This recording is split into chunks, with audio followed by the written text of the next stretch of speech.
नमस्ते। मैं डॉक्टर कृष्णम राजू, नादीपति गौशाला से। ये सब नादीपति गांव में आता है।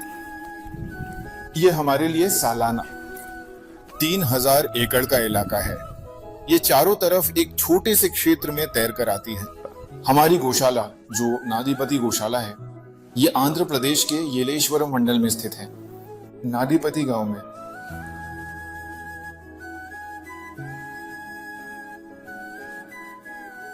हमारे पास यहाँ कुल 10,600 गायें हैं। यही इनकी पूरी गिनती है। ये सभी पुरानी नस्ल की पुंगनूर गायें हैं जो मैं आपको दिखा रहा हूं। गायों के बीच समय बिताने से बढ़कर कोई और शांति नहीं है। ये सुंदर दृश्य मन को सचमुच एक अवर्णनीय और गहरा एहसास कराता है।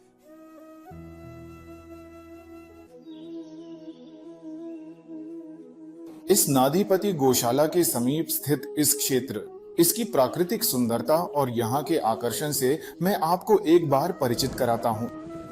ये हरी भरी प्रकृति की गोद में स्थित एक अत्यंत शांत, मनोहर और अद्भुत वरदान के समान है।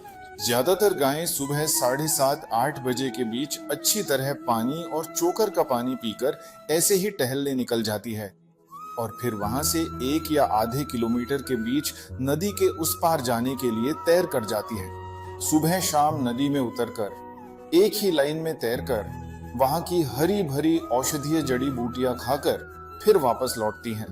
वास्तव में यहाँ के दृश्य सचमुच अवर्णनीय है। इस नादीपति गौशाला के समीप जो मनमोहक और अद्भुत स्थान है, उनके बीच गायों को विचरण करते हुए देखना हमारे प्राणों को अतीव आनंद और शांति प्रदान करता है। प्रकृति के इस सौंदर्य के मध्य इन गौमाताओं संग ये शांत वातावरण, ये तो सचमुच अवर्णनीय है। ये हमारी गायें हैं जो रोज जमीन पर चरने जाती हैं।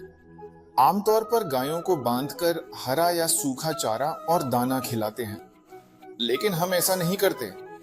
ज्यादातर गायें सुबह पैदल ही उस पहाड़ी के चारों ओर घूमती हैं। मतलब रोज 1 से 5 किलोमीटर के बीच घूमकर वापस आती हैं। इस अद्भुत प्राकृतिक सौंदर्य के बीच हमारी गायें घूमकर आती हैं, अपनी पसंद का भोजन प्राकृतिक रूप से पेट भरकर खाती हैं और फिर पोषक तत्वों से भरपूर दूध हमें और बछड़ों को देती हैं। ये सब अत्यंत आनंददायक लगता है। शाम तक जब मन करता है, वे उस नदी, छोटे तालाब और नदी में पानी पीकर वहीं रुकती हैं। फिर शाम 4:30, 5, 6 बजे तक वापस चल पड़ती हैं। लौटते समय भी वे एक के बाद एक कतार में नदी में उतरकर अच्छी तरह नहाती हैं और फिर किनारे आकर हमारी गौशाला में वापस आ जाती हैं। मैंने आपको कभी नहीं दिखाया। इस व्यस्त माहौल और अपने शेड्यूल के कारण मैं ये आपको कभी दिखा नहीं पाया, पर यहाँ बहुत कुछ है। हमारी गायें जिस क्षेत्र में घूमती है, वो गौशाला के चारों ओर 1 किलोमीटर के दायरे में ही है। ये पूरा क्षेत्र एक जंगल है। जब ये आती हैं तो इस लाइन में करीब 1 किलोमीटर तक आपको कोई गाड़ी नहीं मिलेगी। मतलब गांव में ट्रैक्टर या कारें भी नहीं जा सकती। इतना ट्रैफिक जैम होता है। ये गाड़ियों का नहीं, गायों का ट्रैफिक जैम है। ये एक विशाल घना जंगल है। पुराने जमाने में इस हिस्से के सामने वाले पूरे भाग को दंडकारण्य कहा जाता था। मतलब इसे रावण ने शूर्पणखा को दहेज में दिया था। दंडकारण्य यहीं से शुरू होकर मारेडोमिल्ली तक फैला है। ये सब ऐसे चलते हुए जब वे चरने जाती हैं और फिर लौटती हैं, तो उन्हें देखना बहुत आनंददायक लगता है। और तो और हमारे पास हमने जो नस्लें विकसित की हैं, लघु, सूक्ष्म और नैनो, वे भी पैदा हुई हैं। ये दुनिया में कहीं और नहीं मिलेंगी और ये नस्लें भी पास के जंगल में चरकर वापस आती हैं।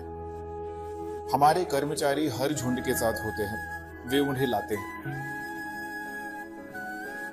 सच में इस प्रकृति माँ का, इस हरी भरी प्रकृति की गोद में हमें ये मौका देने वाली इन गौ माताओं का और इन प्राकृतिक संसाधनों का मैं विशेष रूप से आभारी हूँ। ये छोटा प्रयास दिखाता है कि शहरों के व्यस्त माहौल में हम क्या खो रहे हैं।